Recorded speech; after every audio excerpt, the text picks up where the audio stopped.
some noise, unfiltered, uncensored, straight from the heart. These brothers ain't playing, they're taking it far. From crazy confessions to stories untold, raw SOS is unmissable. Bold, took 'em long to join, be part of the crew. Raw SOS is waiting for you. Adam and West, they're here to stay. Tune in, turn it up, let's hit play. Woo! Welcome back to another episode of the Raw SOS podcast. How you going, Adam? Yeah, not too bad. Where are we today? We are in Katoomba. We're in the old Gearin Hotel, which is now called the Soulside Cafe. Yes, and we have a very special guest on today. We have the one, the only, Claude Hay. Yeah, woo. Is in town. Thanks for joining us today, mate. Thank you. Thanks for having me. Thanks for coming. We're going to have a bit of a yarn with Claude today and get into a bit of his story behind the music. Yes, that'd be good. So how's life in the mountains treating you, mate? Oh, it couldn't be better. Yeah, Love we it. got a lovely day today too, eh? Man, it's fantastic. Not too cold. Love it. I ain't leaving. Yeah. So you're in Katoomba, you're based up Yeah, this way. just up the road. Yeah. Oh, that's Were you handy. born and bred up here, or is it? No, I've been here a long time now, 20 years, but mostly probably lived in the inner west in Sydney, Okay, yeah. the Leichhardt area. Yeah, right. Right in the big smoke. Yeah, where it was cheap rent back in the day. Yeah, now. And on Parramatta Road, you could get a cheap house above a shop, and then when they shop shut, you could jam. Yeah. So I spent 10 years on Parramatta Road. I did that with my old band, my old drummer actually. He used to live above a house, and I'll tell you what, we had some wicked parties there. You know, Didn't it you was nuts. take the whole drum kit out onto the actual veranda? Yeah, well, I was in the early 20s, but we actually got a whole watermelon and threw it out the window and it just smashed all on the ground. We made a mess of the street. Punk Good rock, fun. mate. Good Punk fun. rock. Yeah. But what's been on your what's been the latest music you're listening to? What's on your playlist? Whoa, I got tickets to that festival coming up. Dead Poet Society are playing. They're young guys, probably in early 20s, I would guess, Yeah. somewhere around there, or maybe mid to late, and just unreal. Like, what a voice, man! This guy can sick. sing like a mother. And, Yeah, that's awesome. Yeah, I heard them. I don't know where I found them. Probably on a playlist, and then just went, wow, and they're coming to Australia. They're probably sort of small to mid level. I reckon I've heard of them. Yeah. They're playing Crowbar, so it's sort of what's that about 300 seater room? Or Yeah, it's a something, good venue. I played Awesome. there. Yeah, I played there with my band Mercury Rise. Have you played there? At that? Yeah. Yeah, it's a good venue. Sounds great. Such a good Yeah, room. I like the way they got the drum rise and they got a big PA floating in the roof. You know, Yeah. a good size venue. You know, I've seen quite a few bands there now Yeah. that I've really liked, and every one of them sounded great. Yeah, that's awesome. Yeah, It's a good place. Oh, it is. It's unreal. So, let's go back a bit. How did you get into music? Oh, how did I get into it? I was always surrounded by it. I guess my dad was a bit of a stoner rocker guy. He always there were guitars everywhere lying around the house, and he just played music all the time. And then when I'd visit him, we'd go over there and he'd just be playing music nonstop, and Yeah, what sort of doing the stuff he what would was do. What was on his Deep Purple, Yeah, I would Deep say. Purple, yeah. Deep Deep Purple Purple, was. yeah. I got that. I heard that and the Shadows. Even going back older. So I he love likes the Shadows, like yeah. a bit of Shadows. Yeah. But Deep Purple he probably played the most, and I really kind of I liked that the most out of the stuff he played. It was kind of heavier rock sort of stuff, and I suppose that sparked a lot for me. Yeah. And I think I got into Kiss was the first band as my earliest. I was in second grade. Yeah. First grade, I was just in school, and they played around the corner. I lived in right near what's that Moore Park? You know, the big used to be the Sydney Cricket Ground. Or something like that. Yeah. And Kiss played there. Near the Horden Pavilion. Yeah. But they played in the cricket ground, and I went and saw that when I was in. We broke in as kids. Me, my sister, and two friends. Yeah, that's awesome. jumped the fence, got busted, thrown out, and then we tried again and we got in. Yeah. Oh, how good. Because we're only like tiny, a metre high. Yeah. We'd bolted in and ducked and weaved, and then they could never catch it. So, That's awesome. and I was down the front singing Cold Gin. I'm like, they had no idea what the hell Cold Gin was. So I was like loving it. Yeah, and that's I was, awesome. So I was into rock from that moment. Yeah. You Yeah. would have seen that band that big, you know, when you're that young, it would have made a big impression on you for sure. You know? Absolutely. We all lost each other. There was four of us, and we just met up when we went home at the end of the night. But We used to do that. I used to try and sneak Wes into the Oh yeah, where was it, the Warp Tour? Warp Tour. Wes was little, right? Yeah, threw me over the fence. Yeah, great role model. You know, Yeah. just get over there. It was backstage. We were hanging out with all the cool bands and stuff. That was fun. Don't time. do that anymore. Pay your money to sit Yeah, there. that's Yeah, it. You got that's to it. support the music industry. It's been suffering for a while, that's for sure. You know, so Yeah. but yeah, I remember like booking you for a couple of shows when I was running the Celts Entertainment. Oh, yeah. And there was one night we you showed us the van, how cool that van, and you wrote a song about it. What was that van song? Missed that van. Oh, I Love Hate You. Yeah, that's right. Yeah, because it kept breaking down. And, you know, I think you said that on the actual in the song. I did six engines and 6 gearboxes Oh, far out. in that thing. Jeez, But I took it to 1,000,000 K. So far out. 1,000,000 kilometers. it broke it at about 800,000 K, the thing, and I knew I did about another 200,000 past that. So Yeah, far out. it did a lot. Yeah, but that's- still, it was pretty bad to do 6 engines and 6 I gearboxes. see. Yeah, it Like- must have cost you a bit. Oh man, the sad thing is that it sort of did it in the early days of touring with it, and I did the maths once of all the money it cost me. I worked out I could have stayed in 5-star accommodation like almost every Yeah. time after a gig. Yeah, that's it, eh? But No. I really liked it. At the same, having said that though, I really loved the van because it was like a home that you came back to. Yeah, that was Everything cool, man. set You up. had it decked out. Look, I remember you Yeah. showing me all the little secret compartments you had in there and the lighting, little yeah, the mood recording lighting. spot in Yeah. there, and I shower still remember toilet. that day that we had that gig at Katoomba RSL, Oh, and I think you guys we had you booked, so it was you, Claude Hay, and Chase the Sun, the headlining. I'm not sure who opened that one. Probably we had always like to put locals on. I always like so if we get the bigger name acts, we'd always get the local acts in there just so that you know give them a chance. You got to give the young bands a chance, you know. For sure. And but yeah, I remember afterwards, I think it was like a second gig we done at the at Katoomba RSL. Yeah, And next thing you know, the next day we see a post on your post saying your guitar went missing. We're like, oh, so we're just reaching out to like Celts and I, reaching out to everyone, going, oh, what's going on? We've got to find Claude's guitar, and and then it was like 3 days later, what happened?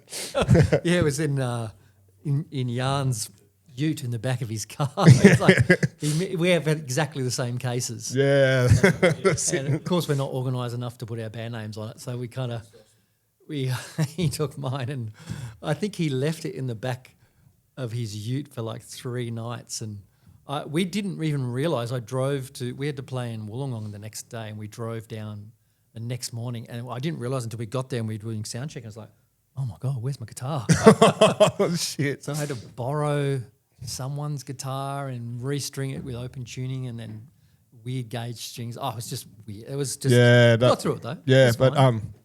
I was going to say you make your own guitars too. Was that one that was one you made too? I think it was the first time you brought it out, wasn't it? Or was it just after?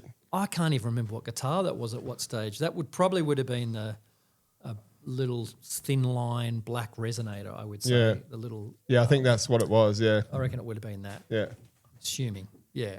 I reckon it would have been that. Yeah, because I remember I had to do open tuning the next day, so it would have been the open tuning guitar. Yeah. Sorry, I just had to duck off a little bit of technical difficulties over there. But anyway, we've sorted it out now. The memory card was full. Oh, great. But anyway, I'm back. Yeah, talking about making guitars, you made one out of a jerry can. That was pretty cool. Yeah, I've experimented with a whole bunch of different things. I don't know. I always find making a new guitar for an album inspiring and making it different to what you've done before, so it pushes you to do something different. Yeah. That's doing even just doing a different tuning or a different sound, anything that'll just spark your brain to go, right, how does this thing work and how am I going to get something out of it? Yeah. I'm even picking up a sitar someone had on their wall one day, and I grabbed that and I started playing stuff on that, and they gave that to me and I started using that for a couple of years, and it was just literally because it had a different sound. Yeah. It just sparked something in your brain to do something different. And it's So good I though was- because you get that whole originality, you know, of your sound as well. You know. Try to. Yeah. Yeah. I've seen there's a doco. Oh, it's got Jack White and it's got the dude from Queen, and it's a mad doco. I can't remember what it's called. I can't get any louder. And he makes a guitar out of a fence paling a Coke bottle. Yeah. And it's like a proper slide guitar, and it sounds unreal, man. And Yeah. he's so good. So yeah, it's good to sort of branch out and That's all in the amp. It's all in the amp. yeah. No, come back down. You've got to get that sound right, eh? Getting that, mucking around, experimenting, and coming up with all that stuff. So, how many guitars have you made? I'm cleaning out my studio today, actually. I haven't done it for a few years, and I just looked at the mess that I've got in there. With guitars. But I would say, how many I've made? I'd probably say about 20. 20, far out. At least. Yeah. I know I've got about 50 guitars in there. Yeah, jeez. Yeah. Probably half of them are made. I reckon I made. That's awesome. Yeah, mate. You got the bass guitar and the actual Oh, the electric. yeah. Yeah, I remember Still got that one. You still got that. That's Still the got that. first time I seen you play was probably 15 years ago, maybe out of Windsor at the little there's a restaurant there called the Vault. Oh, I do. Yeah, I remember the Vault. that. Yeah. Because I remember one of that, my mates, Gary, he was the chef there at the time. Yeah, Yeah. and no, it was you and. You were supporting Chase the Sun, but you just had your one-man band set up. I was like, this Yeah, guy's right. unreal with all your loops and stuff like Back in that. the day, yeah. That was a good little place, the Vault. I remember that. Yeah. Nice Yeah. people there. Yeah, that that's was good. Yeah, I think I played a couple of gigs there as well back in the day, the old Vault. That was good. I remember I put on Music on the Mountain Festival when you got you on there. That was a wicked day. I managed to put that together in 6 weeks. So, Wow. Jeez. and No I was sleep. just, it was nuts. I was answering emails at 2:00 in the morning trying to book flights for musicians and all sorts of stuff going on. But that was we got done pretty well for that, you know. I think we raised like $20,000 or something. Went to the RFS Wow, and that the was- locals and yeah. stuff. I wanted it to be bigger, but it was touch and go there because we're looking at the weather. We're waiting, it's going to rain, it's going to piss down, and we're going to be stuck here, and like it's not, people aren't going to come out, and then also they had Ray Hadley, the Robertson brothers. Oh, right. We met up with them because they were going to run one at the golf course, but we'd already had everything in place. Oh, wow. So they just decided that no, we'll let us run the show. So and so it went ahead, and it was great. You know, It was a good gig. Yeah, you had Yeah. some good bands there. I met Yeah. some really nice people at that festival. I still know pretty well today from that festival. Yeah, I've got an old DVD because I think Aussie Greg he just get around and film stuff at venues and gigs and stuff like that. And I've got some footage there of you as right. well. After Well, there you I'll go. see if I can save it. I'll have a look at it when I get home, and I'll send it to you because there's a couple of good like video clips there as well. So. But yeah, no, we've done some wicked show. What's been one of your standout gigs? I'd say I've done a few runs in the Netherlands, and I kind of always loved the Netherlands. Netherlands and Poland, actually. But a festival, someone asked me that not long ago, and I remember thinking about this festival I played because I found I've been cleaning it, as I was saying before, cleaning out my studio. I found a little sticker from this festival, Moulin Blues Festival, and it was probably only a mid-sized festival for what's typical over there because they're quite big festivals. There's so many people in such a small little area. It's like the size of, I don't know, it's like the size of Canberra. Yeah. And it's insane amount of people. So there's a festival every single weekend, blues festival. And I don't know, one of the biggest one we went to was 500,000 people. It was 500,000 people. Yeah. 21 stages. Jeez, that's Holy huge. shit. And we had a podcast radio interview, and we couldn't find it. It was that big. We just couldn't find Is it. that We drove that's around overseas? Overseas. Yeah. And that was called the Zwarte Cross Festival. Oh, they're crazy. Some of those. Oh, like, man. We used to book the Rumjacks, and they just all moved over to Europe, and they play the Woodstock festivals over there, and it's just insane the amount of people. It's just a sea of people. Yeah. And the flags up in the air and that kind of stuff. Yeah. So do they I get know. behind the Aussies over there? Oh, absolutely. Yeah. I think that's why we did well, just because of our accent. Yeah. Like they were like, "What the hell? You come all this way? Yeah, we'll listen to you." They're pretty genuine people, I reckon. The Dutch, and they're kind of they just go to town. They really do go to town. They've been doing music for so long, but I don't know. I think and also the fact that I've come from Australia, they kind of look after you pretty well. That's cool. Yeah. But, That's cool. at the end of that Zwarte Cross Festival, it was like 100,000 people take their clothes off and run naked into the bush. nuts. I didn't partake in that. No. I was like, no. That's nuts. There was another little festival you do down the south coast. What's that? Maria Festival. Maria Blues Fest, yeah. I went down with Wes a few years ago. I think you weren't playing because you had you can't throat cancer. Yeah. What happened there? Like, I actually got prostate cancer, oh, was it? Yeah. and I had so much luck with that. Yeah, I far kind out. of had, all these weird things happen all in a row that kind of sort of pretty much saved my life. I kind of, at one point I was, one of the best parts was, I was actually rebuilding this part of my house and a roof sheet fell off, caught in the wind, and it landed on my toe and almost severed my toe Oh, off. jeez. But Far out. it was the best thing that ever happened to me because it ripped the toe, it took the whole toenail off and everything. Man, that so I would've been ran to painful. hospital. It was during COVID, and the hospital like, we're too busy, we can't see you. Tried the medical centre. I was shit. blood's going everywhere. Oh, no. And I went to the medical centre, and this doctor in there, and I was literally 2 days before that diagnosed with cancer, prostate cancer, and I saw an emergency doctor in the medical centre, and she was like, I said, can I ask you about prostate cancer, because I've just been diagnosed and I want to know about it. And I haven't got, it was so hard to get an appointment back then during COVID. I was about 3 week wait away.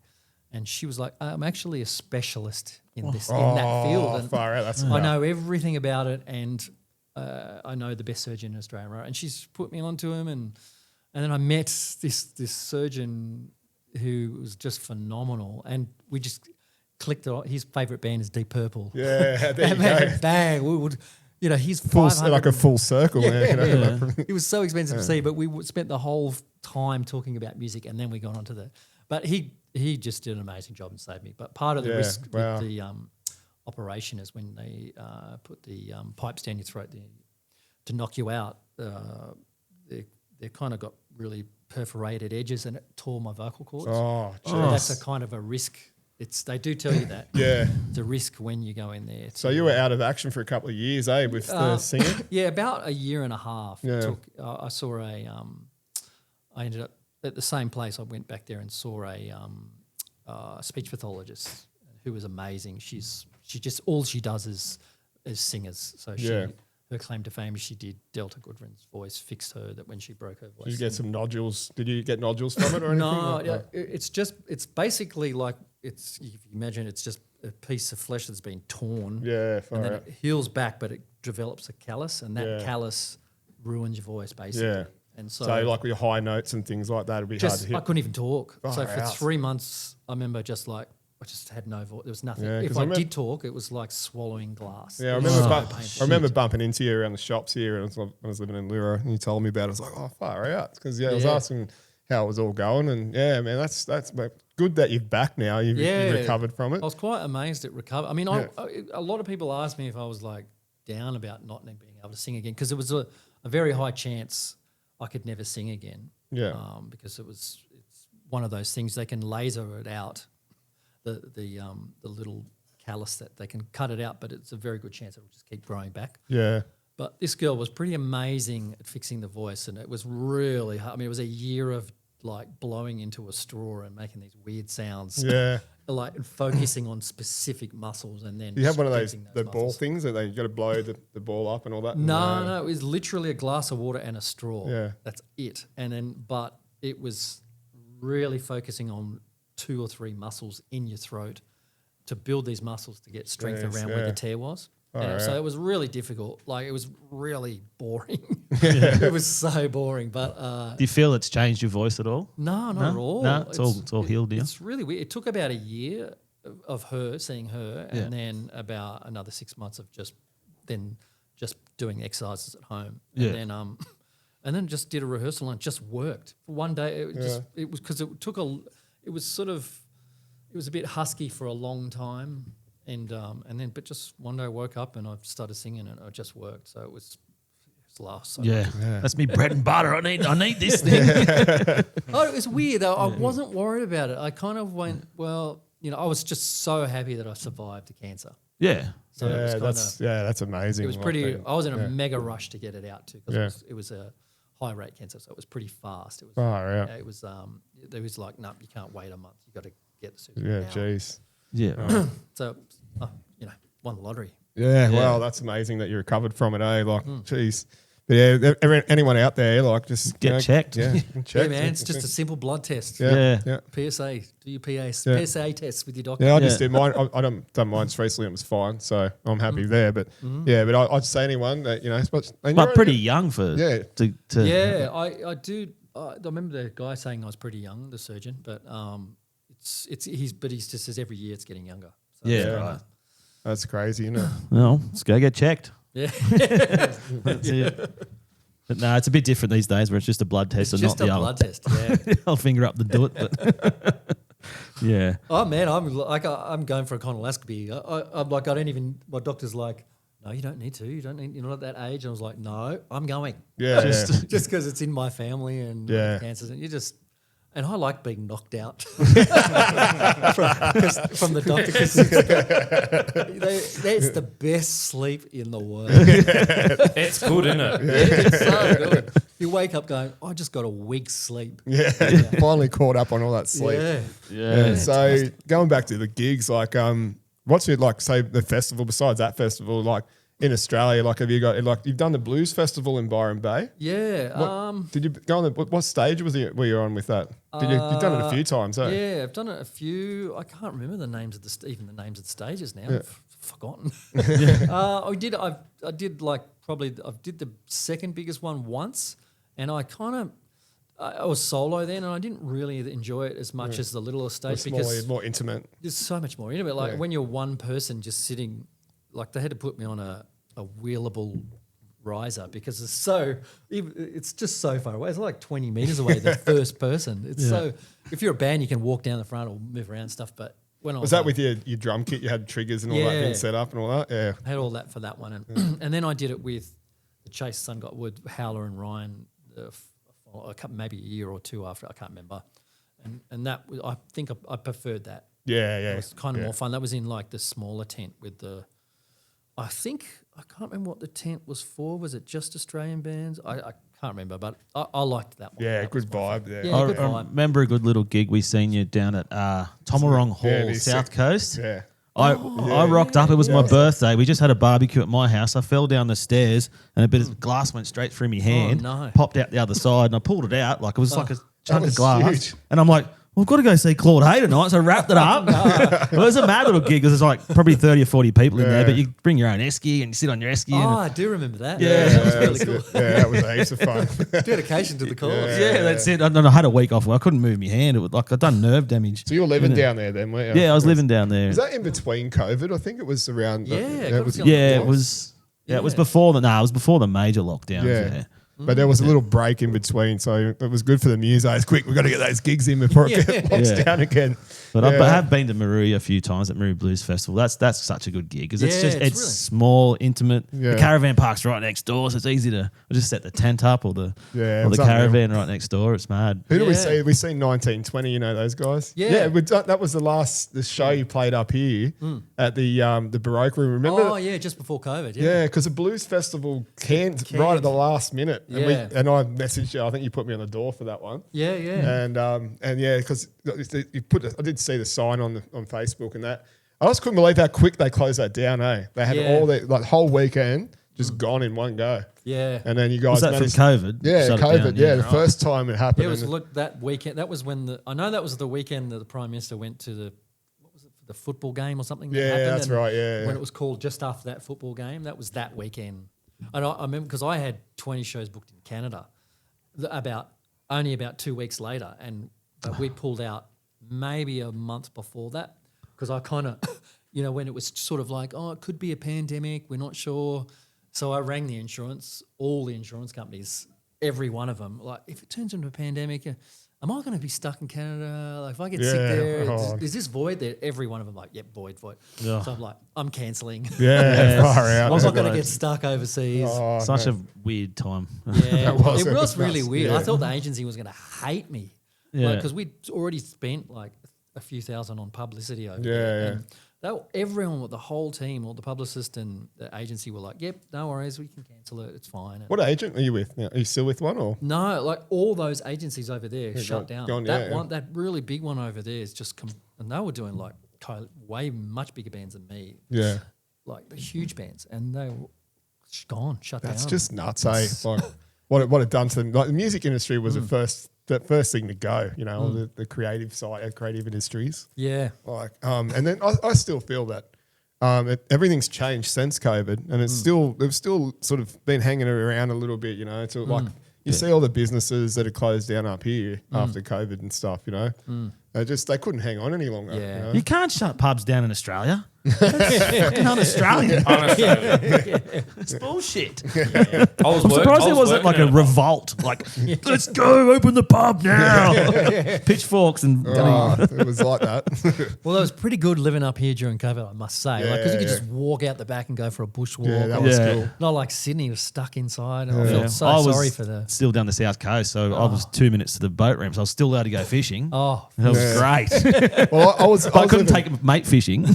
I was living down down Penrith near the regatta centre there, so we could go for a bit of a walk around that. But in the in between that lockdown, I moved back up the mountain, so I moved to Lura, and then we went and locked down again. And I was like, sweet, we're allowed to go bushwalking, so I'll be going to like the Lura Cascades and down in Megalong Valley and doing all the walks and stuff. It was great. That was the best part of Yeah, it. You absolutely. could get out and go and see the. I know a lot of the places were shut, but it was still good to go out into the the beautiful part of the world that we live in. yeah. You know, it's unreal. I did this walk. I did say it. I said it on one of our episodes a while ago, but I've done this walk called Walls Cave. It's in Blackheath. Have you ever done that one? No. You go, Walls so it's, Cave. yeah. So you go down. It's about an hour in. It's near, not far from Evans Lookout. So you've got you go down the big valley. The what's the Grand Canyon? Oh, I love that one. Have you done that one? Yeah, Yeah. a That's few times. my next. That's my next one That's to do. my favourite one. But yes, this one you go down, it goes down into a canyon. It looks like you can swim in there, and then there's like this massive cave that comes up, and it's got a whole history from the indigenous and stuff. They found all these artifacts there and everything, and it's just around the corner, you know. So, but it's great. Like up here, we're lucky we're kind of spoiled with that, and that also I think gives you a bit of inspiration. So, with your songwriting, how do you get inspired? What do you? Honestly, I don't think it's anything. I mean, it just comes out of nowhere. Like when you're sitting down or you drive. Actually, I wrote a lot of my songs driving Yeah, because I drove a lot. And, just have your little phone there and record a device. Because I generally come up with a vocal melody first and then just hit record in there and then then put the guitar to it put after. the guitar to it after. Yeah, that's generally how I do it. And Yeah. so it's. I don't know what the hell inspires me. You could be just having breakfast and it pops out. Yeah, that's It awesome. doesn't matter. You could be eating pizza. I'm going to write a song about pizza. I'll just be drooling. Got to get me some of that. That's a good song. I That do one. write a lot of songs about food. Yeah. Food is good. So with that pizza song, were you over in New York when you come up with that? Yeah. I don't even know. That was probably the first tour I ever did. And that was, and when we stayed in New York City, it was literally all the people I met there. I was kind of like, oh, this pizza is amazing. And then they rate their pizza every week. And then I found number 3. I never found number 2 or 1. And number 3 was literally just around the corner from where I was staying. And it was so good. I just ate there. Are they massive? Like In LA, it was. I ordered one. I was staying at a friend's house, and it was about 1.5 meters from that camera to here. And this guy is carrying it. He can't. This guy at my friend's house is this really mountainous kind of really awkward house to get to, and he's carrying this box, massive box. We were filming him. That's mad. It was insane, but I love New York pizza. Yeah. I've So gotten what venues did you play there? played a couple in the city, New York City, but I can't even remember what they're called now. I've got a bad memory with venue names. Yeah, we've done a lot. So. I don't. I know one was well known for like sort of soul and jazz music, which I found really strange putting me on there. But it was really good. But it was just like I had to play not as loud as what I normally like to play. Yeah. So I was like, don't want to play here again. I actually, Alien's Grocer. I played there a few times. That's one place I went back to. And it was kind of like, it was right next to that pizza joint. So maybe that's why I liked it. Yeah. But it was cool. It was just like the Annandale type vibe. It was just a pub. And they also had like bandoki there. Yeah. I played there on a Friday, but you think on like a Tuesday or a Wednesday there was bandoki. So of course we went there for that. And this whole band would get up and you could just pick whatever classic rock song you liked, and they'd just play and you'd sing to it. And it was Yeah, just that's sick. packed and full of people. It was like 3-hour wait for the jam, but it was really good. Yeah, that's awesome. Wes went to the States last year. No, this year, wasn't This year, yeah, I went to Nashville and yeah. New Orleans. And have you Yeah. been to Nashville? Yeah, played in Nashville. Yeah. Yeah. That was, sick. I love Nashville. I love their. So good. Oh, I'm going back to food, but deep fried gherkins, man. Oh, I didn't get any deep fried. I plenty deep fried chicken and Yeah, ate that till the cows came home. But the gherkins, I would never thought I would like deep fried, but man, the Nashville is the place for fried. yeah. That's- I went to New Orleans. I went to Vegas, which I wasn't a fan of, and then went to New Orleans for a few days, and then spent like 10 days in Nashville, and it was just it's like The music, music yeah. city, man. Yeah. It's so good. Like one venue after another for like miles. The main street goes down, and then you got a little Printer's Alley where you got Yeah. all the bluesy sort of stuff and that. Yeah. So, how many did you do? A lot of gigs in Nashville, or you just? Yeah, did about maybe 3 there, and they were kind of spread out. It wasn't actually in, not in the town city itself. Like it's the record label that we used to go through is based just around the corner from Nashville, like just out in Asheville. And, That's original. Take the N away. and so they kind of knew all the places, and just a little bit out of town was kind of these kind of more punk rock vibe venues, and Yeah. and we were playing in some of those, and they were kind of, they were pretty punk rock, Yeah. holes in speakers and stuff. Yeah, that's sick. That's awesome. man. But it was awesome. I really liked Nashville. I mean, at the South, I was fascinated with the South. We drove all of it. I bought a car. Every time we've done it, we've driven, because the first time we did it, we had a budget of like maybe $5,000, say, to hire a car, and I'm like, let's buy a car and then sell it at the end, or just it doesn't matter if it breaks down, because at least you've used it.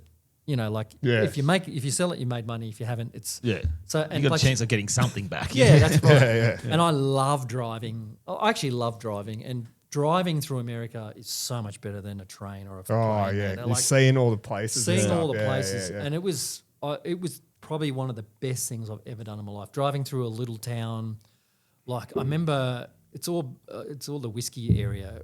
So where Jim Beam is made, I went through a little town near there, and just a tiny little, about the size of half the size of Wollongong, and it was so poor and so done. Like you walk through the city centre, and every building was boarded up. Oh, There was far literally a out. tumbleweed rolling down the street. Jeez. But there was this music shop about the size of like a Woolworths. It was a massive shop, and it'd been there forever, since the dawn. And like you could literally run your finger across anything to get a pile of dust on you. And everything was old. Everything in there was ancient. There was nothing made from 2000 onwards. It was Yeah, all wow. just old stuff. So it's like walking into a time capsule. Total Yeah, time yeah, capsule. yeah. It was Music one old time. dude. He was Yeah. like in his 80s running the shop. One guy running the shop. One light on in this massive building. So it was dark, but I loved finding stuff like that. We found a few shops like that, but that's kind of, I love driving and finding little towns. and seeing Yeah, that. no, We that's saw awesome, some eh? Yeah. Crazy shit. Oh my God. All down that south area. We stayed in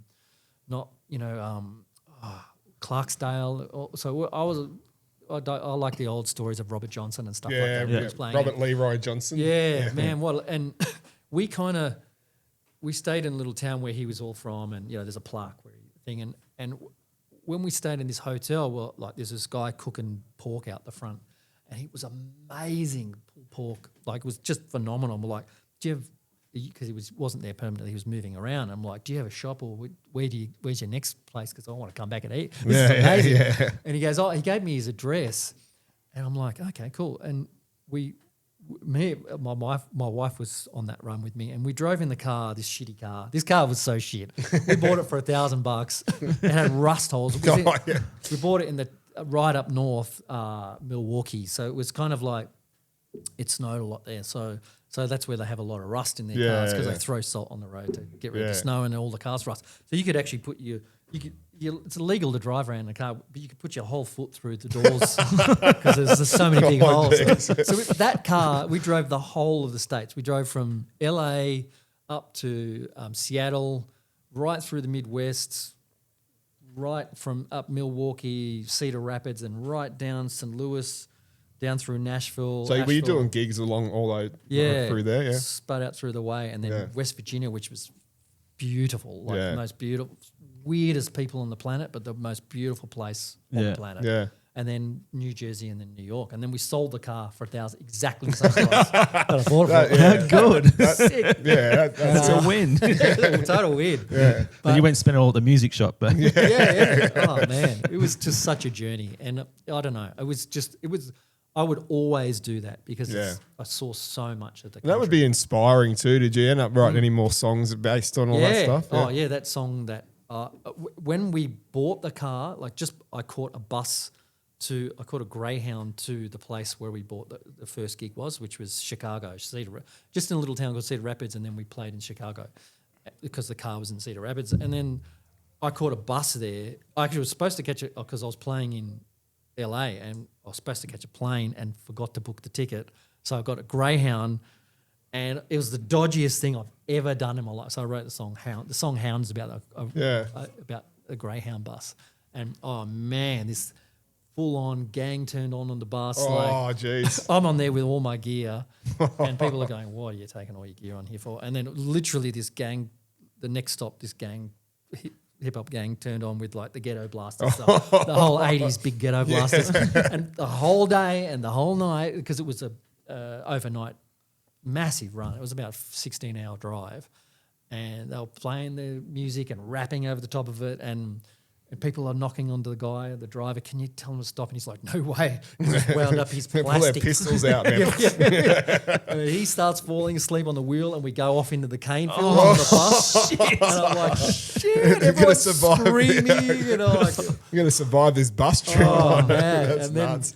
where did we actually got off in? What city was it? It was another place where they were famous for pulled pork. Kansas. I think it was Kansas.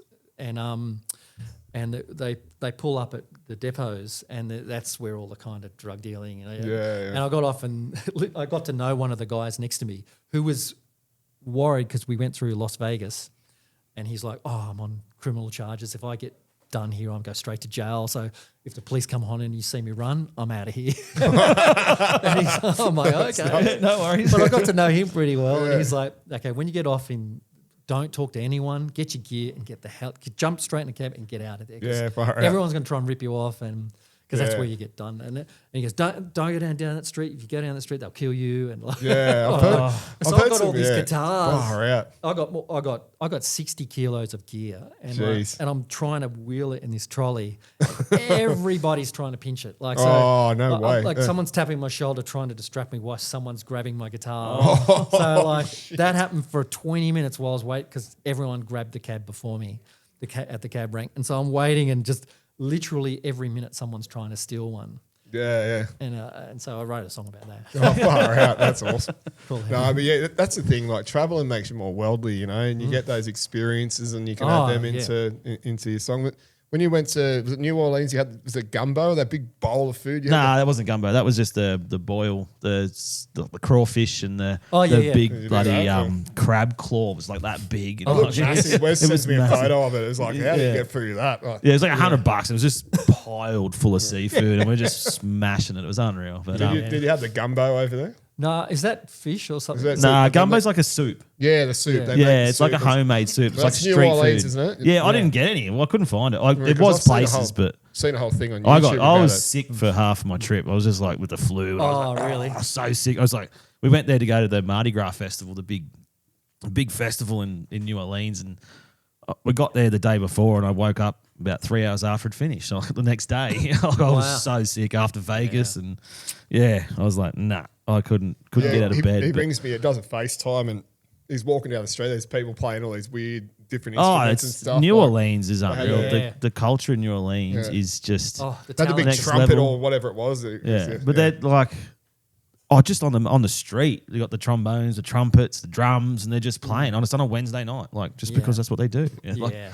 did you go to New Orleans? It's the only place I haven't been. Yeah. That and Texas, I haven't been in America, and I would love to go. I'd love to drive. Like that southern area is just amazing. Like I mean, the southernest we got was was probably Nashville. I was maybe a couple of cities down below Nashville. Yeah. But we never made it to New Orleans. But that's high on my list. Yeah, it's good. We went and done a swamp tour. Went down, got on a bus and went down on the swamp tour, and there's like, you see these Americans, oh my God, there's a gator. It's like this.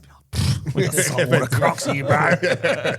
We eat them for breakfast. You can see how that sort of, the blues music came out around that. You see it in the swamps, and they've got this, Robert Johnson doing his little slide guitar and the crossroads and all that kind of stuff. Just sets a perfect bloody scene for the music, if you're into blues, like that Clarksdale, Mississippi area, that you got to check that region out. It is, mate. You can do all the little tourist stuff, like all the walks but there's so much.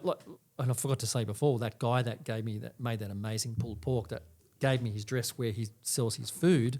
We drove there actually, and I'm like, oh God, let's go buy some more pulled pork. And we pulled up, and then suddenly it's getting a bit rougher and rougher, and then there's no windows on houses. I'm like, oh, I don't know. I'm the only white person here. I'm like, what should we do? And then the GPS said, okay, you're here. And then I looked up, and there's no word of a lie. There was a sign saying Robert Johnson played and performed his last performance on this spot when it was that original venue, and he got shot and killed that night. That was the last. And there was a plaque there, and I'm like, what? That's where this guy's address is taking me to. I can't believe it. And and then we're like, I've got to get out and take a picture, and I've got to have a look. Like, the building's not there anymore. It's just a little grass field, and they put a plaque there.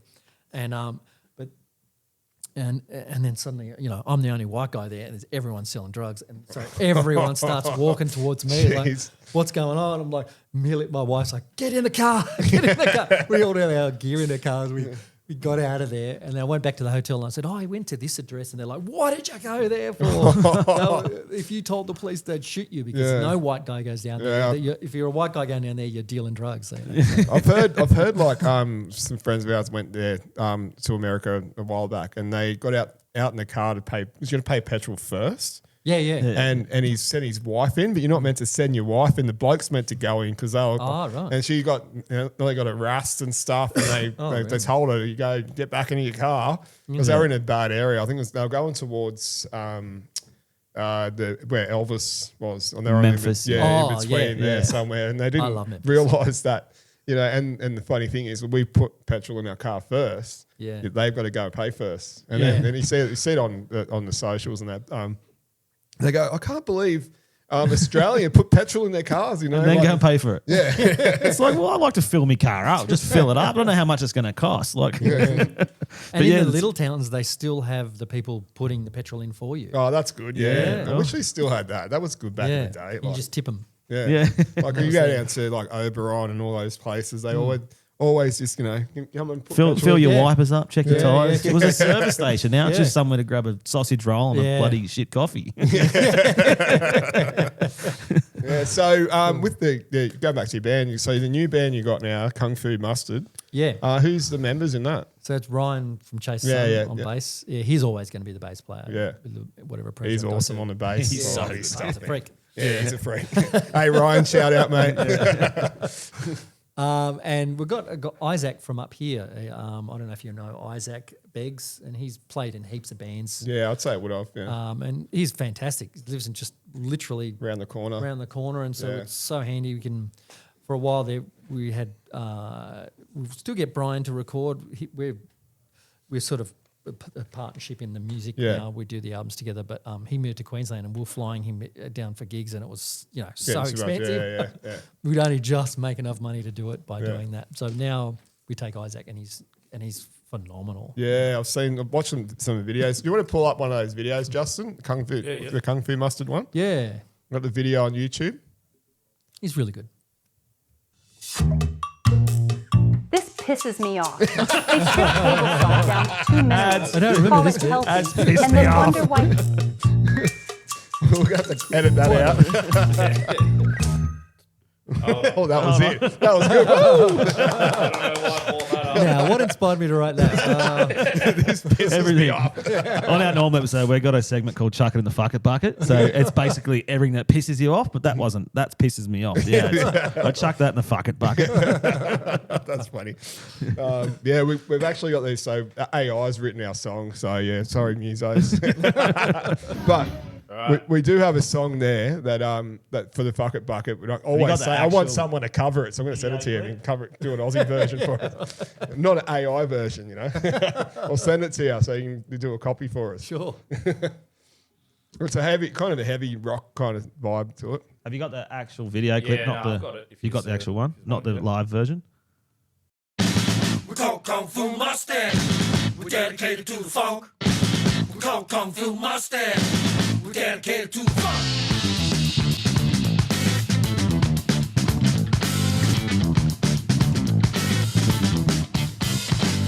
Middle of 1958, you know the world got a pleasant surprise. The star was born with purple on, all the ladies in the sky. Just watch it go. Come on, get up board. Move over, baby, we're about to fly 100 million records. Let's get down, down, down. So funky, have a go. Let's get down, down, down, get on down. Let's get down, down, down. So funky, have a go.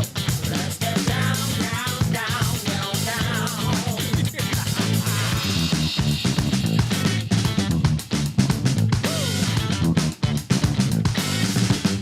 Skipper was a ripper tripper riding down the biggest stepper, losing the name, king of the game, virtuosic paper stepper. A million awards, you need a lot of men. The biggest record off the record, record off the record, record off the record, record off the record. Got a million cars and the diamonds and the pearls, moving and grooving to the funky ass girls. Many, many, many, many years ago, it was 1999. Down, down, down, so funky avenue.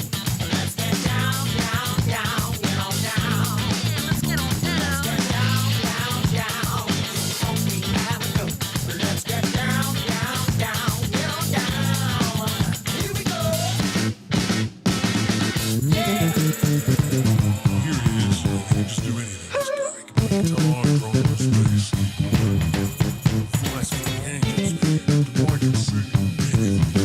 Influence me, influence the bottom. Everything's good. Kung Fu Mustang. We're dedicated to the funk. We call Kung Fu Mustang. We're dedicated to the funk. We call Kung Fu Mustang. We're dedicated to the funk. We call Kung Fu Mustang. We're dedicated to the funk. Just one little bit. Give it to me now. Just one little bit. Give it to me, give it to me. Just one little bit. Give it to me now. Just one little bit. Give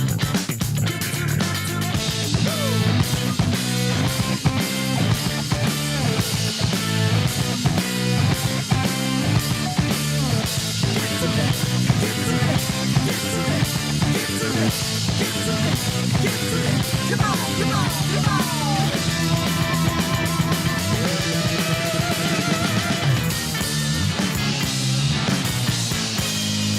Man, that's some mad note shit there, man.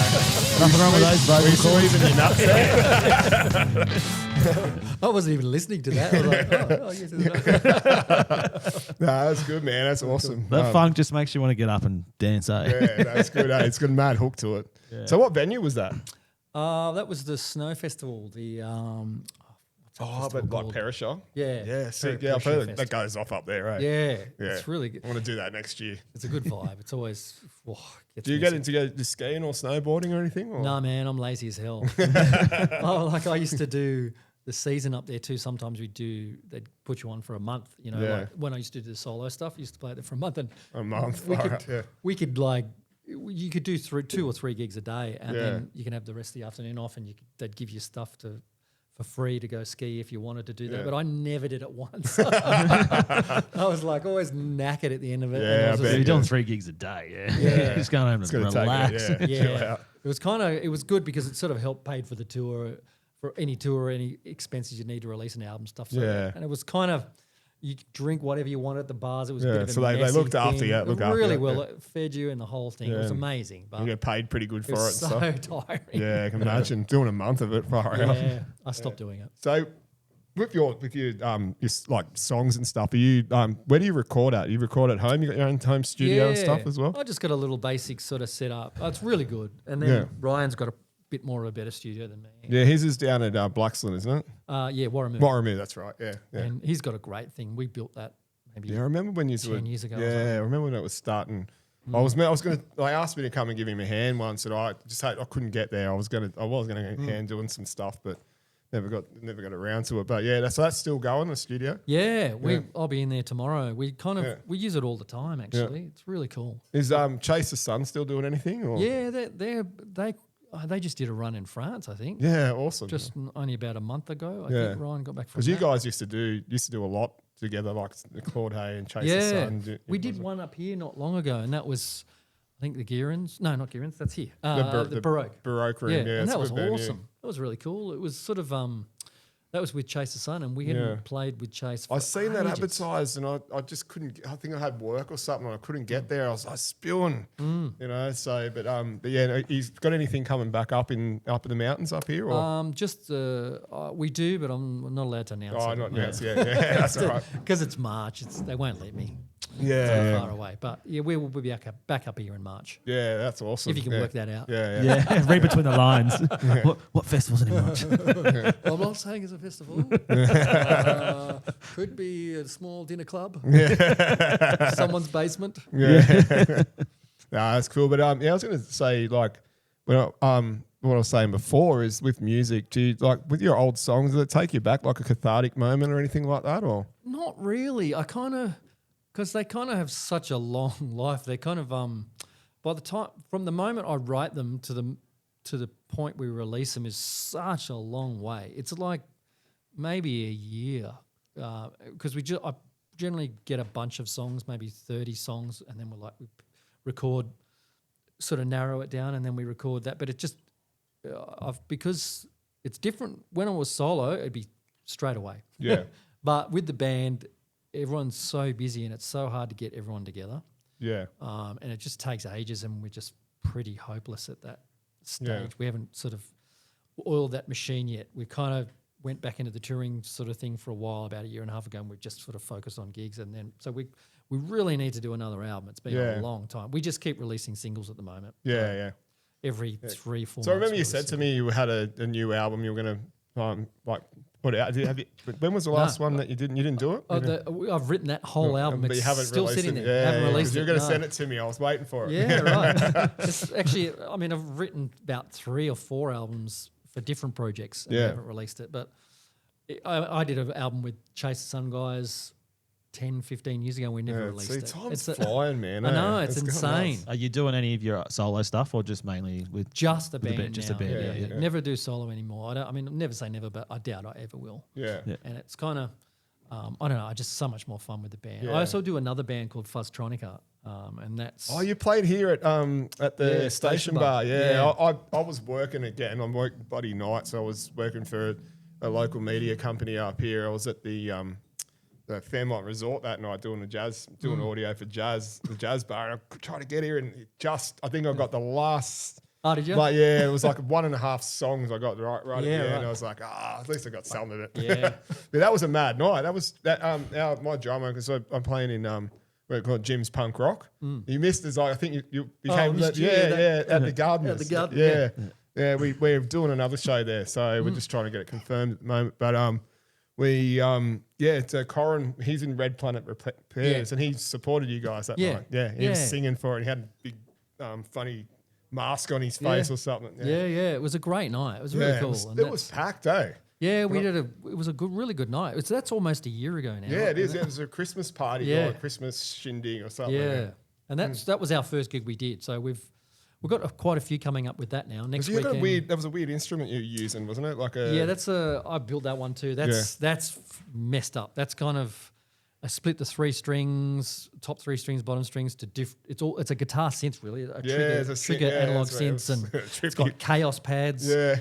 lights and Yeah, that shit. was nuts. It's like I walked in, I'm going, what the fuck? Yeah, everyone trips out. Yeah. I just put a joystick in the guitar, and no shit. I played it. Where did we played someone recently? It was the first gig I used at Crowbar. Yeah. and you pull the joystick up, the pitch goes up, push it down, goes down a pitch, push it to the left. All this crazy trippy delay Yeah, things. that's sick. And to the right, you can flick between a bass guitar and a normal guitar. So you use it with your with Kung Fu Mustard and all of that. You're still using looping. You're doing all your looping stuff. No, right? that's all. We just do all it live. Yeah. No more looping. Yeah. That's what stopped me playing solo because I just got so sick of looping. Yeah. And Did you have any disasters with the loop if you hit the wrong time and it? I mean, not really. I had a bit of a problem when I had probably the biggest audience I ever have played in front of in America when I flew over there. I was in the middle of a tour in Queensland, and then the label in America said, "Oh, we got you on NPR. You've got to come all the way over. I've got a ticket booked for you. You got to leave your car at the airport in Queensland, jump on the plane, come over, play one song, and then fly all the way back home." And right in the middle of two gigs, and in shit. between two, I had time because I was in Queensland. I had a few days free, and so I did it, and I flew all the way over there. And literally, when I got off the plane in LA, picked up my cases, and it was all like, Oh no! so I'm like, oh no, what have they done? And so my massive pedal board back then, because it was a looping station thing with all this stuff, and they just basically customs in America, like chucked they it. popped it open, and then instead of it went, oh, this looks like a bit of a bomb. They must have, so they got a screwdriver with every pedal I owned and popped open. They didn't even bother unscrewing the pedals. They just got a screwdriver and busted them open. Went, oh, okay, no bomb in there, and then they just threw it back in the case, and then just shut the case, and then they put a little letter in there going, Sorry. we're the United States of America. This is the customs. We do what we want, when we want, to whatever we want. You cannot take us to any legal action. Basically sucked in. And so I turned up there for this radio interview. There was 10,000 listeners. Oh jeez. No, hang on. There's 100,000 listeners. And I had no gear. So I had to run to a music shop and literally buy all the stuff and put it all together again. And I couldn't get everything. Some things worked, and so I'd when they busted things, they sort of stuck. Some of the jacks had broken, so she wiggled the guitar jack in there and then put a bit of gaff tape there just when you got a connection. Okay, it's working. And so What could go wrong, man? What could go wrong? they broke the snare stand. How could you break a snare stand? They broke it. And so I had to tape. I borrowed a bin from the NPR radio. I gaff taped the snare drum to the bin. A wiggling this wire. It's just got to last one song. And I sort of stuffed the loop up at the start, and I sort of fudged it through. And far out. And because it went. Oh no! Not now. Oh, that's hectic. Did a bit of that, and I got through it, and so it was fine. And then I flew home. That was the twin neck guitar, the Betty. Yeah. And when I arrived back in Australia, they snapped the necks off that guitar. So you had your guitar but broken. I had my guitar on the way home broken. Oh, yeah, I see that happen a lot on you see it on Facebook all the time. The customs just or whoever's working baggage channel is throwing the guitar cases and That smashing. happened to 1920 at Monday. All their guitars went to Adelaide and they were in Broken Hill. Oh, wow. So they had to just borrow stuff, and they're like, like a half And they borrowed hybrid because set. he's got a double bass, so he ended up using a stand like a normal bass. And so it was like just they pulled it off, but it was weird seeing him playing. Same with it, It's got that great tone with that acoustic bass. It's it's it would awesome. be hard not seeing without that. Yeah, no, they're doing well. Those guys, 1920. They're such nice people. They're hilarious. They remember us. We're always the punk rockers out the front. We seen them at Meat Stock. They played a decent set at Meat Stock. Yeah, right. In Sydney. So we were all there just. Yeah, but same thing. We're like 30 metres away, 40 metres away from the stage. Yeah, like we're the front row, and there's like this massive gap in between the stage. And we're just like, We gave him some merch. We threw a couple of hats to him and stuff. That was funny. Yeah. That was good. So what's next? What's next for Claude? Well, my other band, Fuzztronica, are playing this weekend in Chuck Trailers in Sydney, that new Frankie's Pizza joint. Oh, okay, cool. So Frankie's are back, are they? Well, they're it's the same people that run it.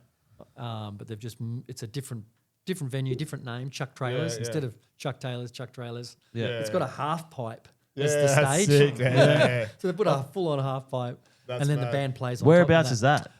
It's near Queen Victoria Building. Oh, okay. Yeah. Yeah, not far from that. Same Yeah, vibe. It's it's got fine. like fried chicken, Yeah. southern fried chicken Yeah. joint right in the middle of it. It's Oh, cool. man. I went and Sounds had a good. look about maybe 2 weeks ago just to suss it out to see what it looks like. Yeah. And same thing as Frankie's got the awesome DJ playing the best music from Yeah. the 90s and stuff like that. And so Frankie's rock. Yeah, it It was is a a- shame that was it a tram line that went through there or something? yeah, something like that. Progress. Yeah, can't stop progress, eh?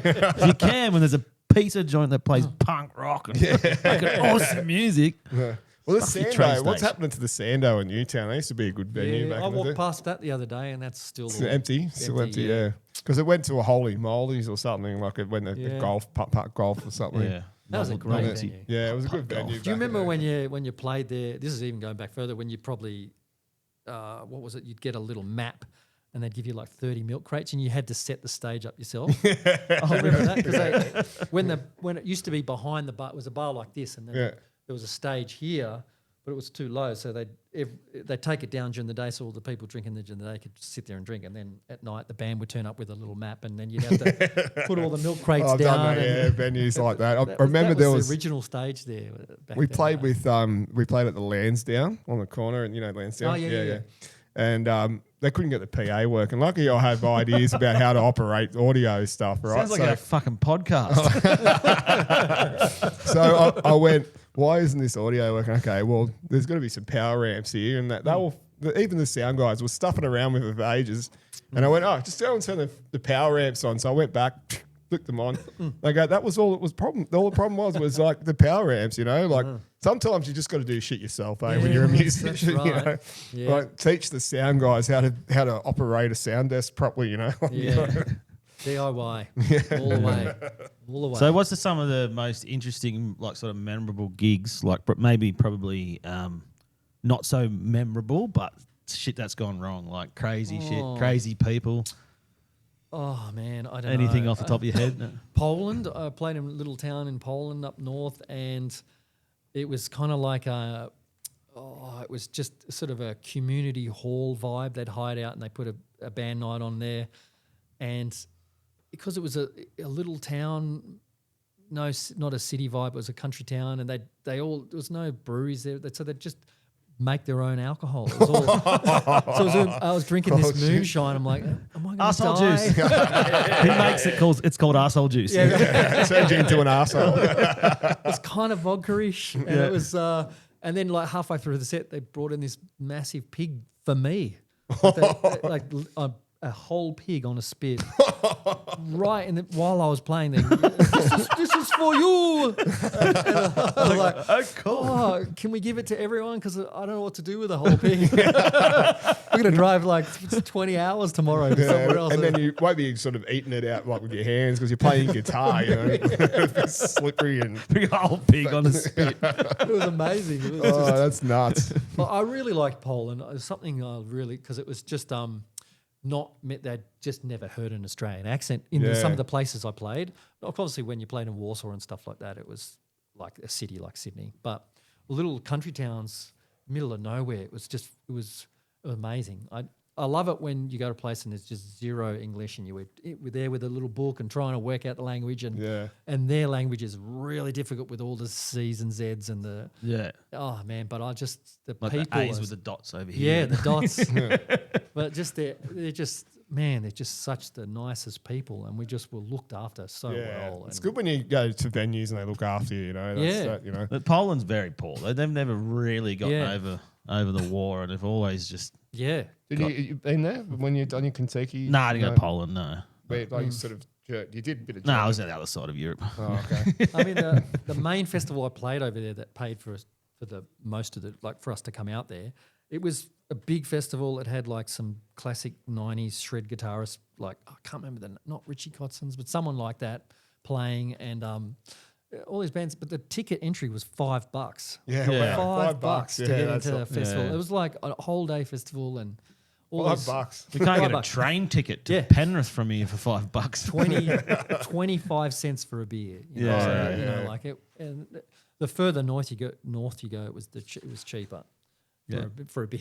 Yeah. Right, on a A beer. Stein with a Stein. Well, that's how you explain it. Like I've been to Vietnam a few times, and it's 70 cents for Yeah. a sort of a long neck, like a mid, Yeah. not a full long neck, but almost long. And I go, oh wow, that's cheap. Everything must be cheap. What are we now." waiting It's for? Yeah. What are we waiting for? Let's go. We're taking the podcast over to Vietnam. That'll Good be- morning, Vietnam. They'll have no idea what we're saying, and we'll have no idea what they're saying. It'll be great. At least we won't get taken down or cancelled. Let's throw the other song up from Claude as well. If we got that there, ready to go. So what was that? It was a Kung Fu something. Was it That might have been the same one you played. Was but that? a We'll do it. non-live version? Maybe we do. Can we do one of that? Oh, Defunk. If you got that. do Funk. Defunct, but yeah, don't play the live. Play the actual. Yeah. So probably on Spotify. Is it not Spotify? You're on. I mean, our music's on Spotify, music, but I've yeah. just taken my subscription off. Yeah. Yeah. With title. It probably shouldn't say names on here. Yeah. No. Yeah. Just say whatever you want, man. Where's his favourite saying? We're only. What do you normally say? We're only one court case away from 1 million followers. So. Any publicity is good publicity. Nice. We're actually behaving ourselves on this episode. That's it.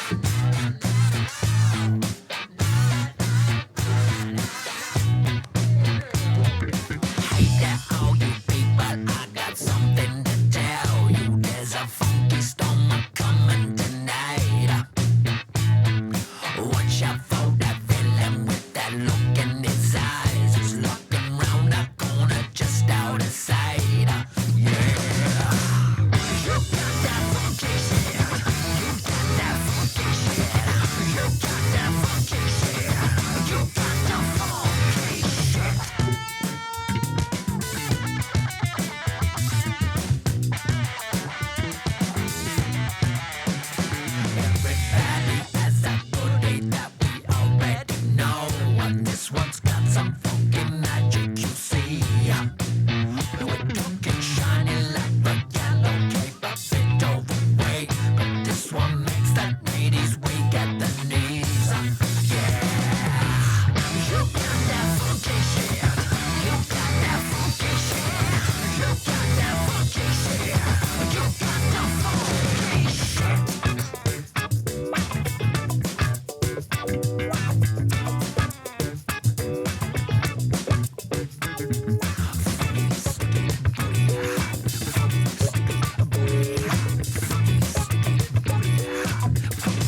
And welcome back to Raw SOFM.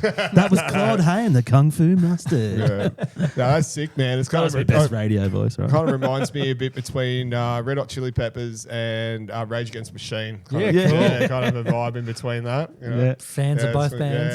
And sounds Audio sick, Slave, man. yeah. Actually, that's better than the Red Hot Chili Peppers, man. It is. That's sick. Put it man. out there. Put it out there. It's controversial, but it's getting out there. Yeah, why not? So with that, if we play that song on our podcast, do we have any copyrights coming up on the YouTube or anything like that? No, I don't think so. Because we've had that happen before with Yeah. stuff Yeah, we've used. We normally just wing it until it happens, and then we go, "Oh shit, we got to change that." I mean, I don't think so. I don't Yes, know. it's like a they usually have like an ISO number or something, but Oh, it's probably got that. yeah. Yeah. That'll be all right. We'll let you know if it comes up. We'll work it out. So wrapping it up, what's a bit of advice you'd give to some young fellas picking up the guitar now, getting into the music industry, and how hard do you think would it be to sort of make a name for yourself these days?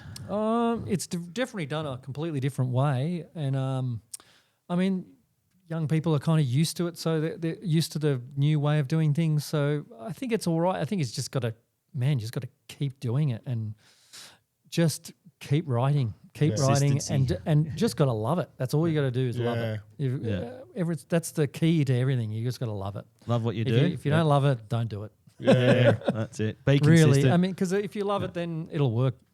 So what advice would you give to your younger self now? Oh, There you go. That's a don't do question. it. Don't do it. Get a real job. Be a Sparky. anything. Yeah. That's awesome, man. Well, thanks for coming on and having a yarn with us. No eh? problem. Thank you. Yeah, no, I appreciate it, man. It's been good to catch up with you and get a bit of your story behind the music, because everyone thank just you. sees you on stage, and you talk for about 5 or 6 minutes after the gig, and you always come up to say hello, and we always chat with you, but you can't really hear anything. It's like, oh yeah, just going on. So There's all these people noisy. hanging around. Yeah. But no, it's good. We appreciate it, man. Oh, we've got something for you too. Yeah. And also we're at the old Gearans. How good's this, eh? Oh, it's Mate, classic. I've got some memories of these walls could talk, eh? Yeah, the nights we've had in here. It's And the beautiful. back room used to be awesome. I Yeah. used to play a few gigs there. Oh, there we go. Thank you very much. Awesome. You got a shirt, mate. Sick. Part of the Rawsos podcast crew, mate. So Thank you very much. yeah. No, all right. Well, we're gonna fucking wrap Yeah, up. we'll wrap it up. Yeah, no, it's good, man. Well, thanks again. Thanks for coming on. And Yeah. well, just is there any dates you want to say that we can like advertise your show? Fustronica's playing a lot. Yeah. In the next month, we've got 4 gigs coming up. So Chuck Trailers, Penrith. Yeah. We're playing at the what's that place down there? Elton Chong. Oh yeah, I Chom's, played there. Yeah, it's a yeah. mad How good's dive Elton Chom's? bar. Yeah. Cool little place down there. Do you remember what Always- date that is?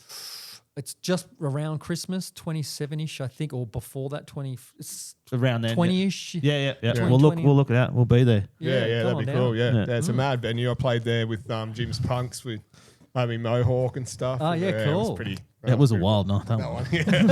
one. It's a cool venue. Yeah, it's mad. It's Yeah. rock and roll. It's- Yeah. I love how you know those old venues with all the or the posters on the wall and the graffiti, and just gives it the whole vibe, you know. Yeah. So you're bringing that guitar out with the new Oh, yeah, the joystick Yeah, and yeah, everything, yeah. man. That's, Have we got any? Is there any photos online of that, or have you got, yeah, I've put some stuff up on our web, probably on one of our like Instagram sort of thing. There's Yeah. the videos of it. Edit in here, Adam. I think I put a making of it up. I think I did. There's a making of it, so it's got all crazy circuit boards and Yeah, wires. we got to see if Yeah. we can find Yeah, it. it's Justin's insane. having a bit of a look now, see if we can find it. Yeah.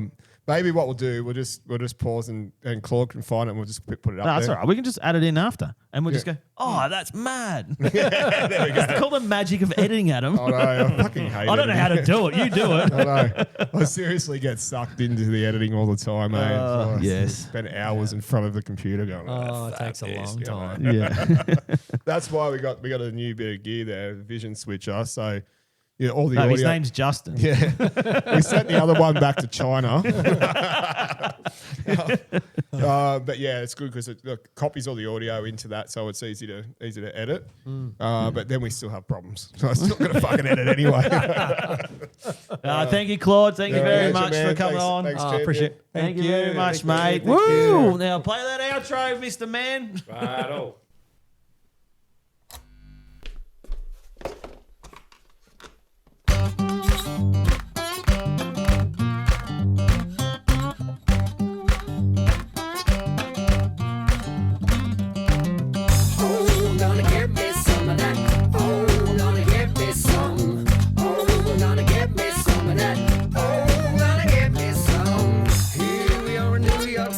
day, looking for a bite to eat.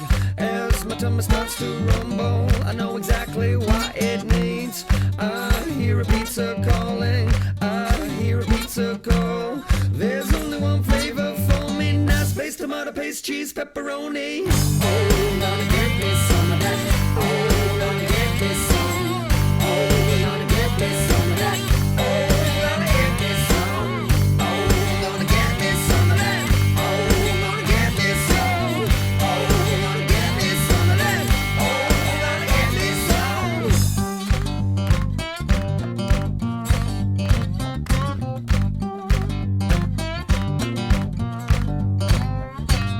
Statue of Liberty now, Empire State Building. There are great things to see, but the number one prize set by me, pizza, baby. Yes, it's New York pizza now. Go grab a slice and munch it on down. You waste my not like it, but your taste buds do now.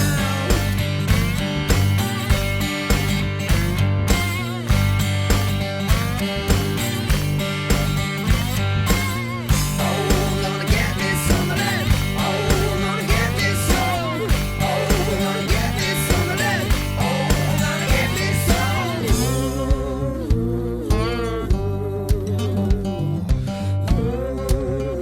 You're coming here today, brother and sisters, to share that love for pizza. Sing and rejoice. Sing and rejoice. Oh, I'm gonna get me some of that. Oh, I'm gonna get me some. Oh, I'm gonna get me some of that. Oh, I'm gonna get me some. Oh, I'm gonna get me some of that.